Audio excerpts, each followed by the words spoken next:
The U.S. Senate is considering legislation that it hopes will make the drug supply chain safer.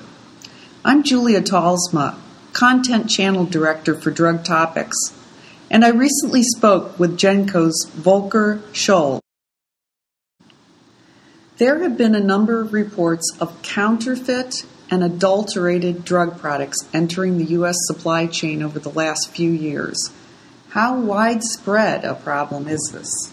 You know, the most interesting word you mentioned is the supply chain, because that really implies that these issues pervade the entire supply chain.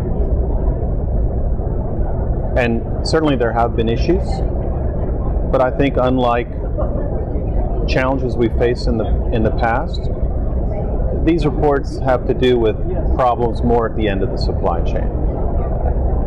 So yes, the problems we're facing are persistent, but I think it would be a generalization to say that the entire supply chain is in question.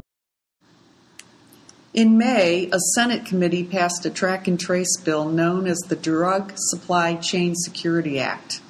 Please explain the importance of this legislation and its impact on the supply chain. I support the legislation. The question is how specifically it is implemented.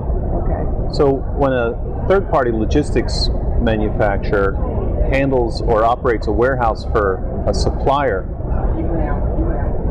today he is not in any way interfacing directly with, say, the wholesaler in question. Any kind of pedigree or serialization information that is already being passed is being passed directly between the supplier and the wholesaler. There's really no reason for that to change.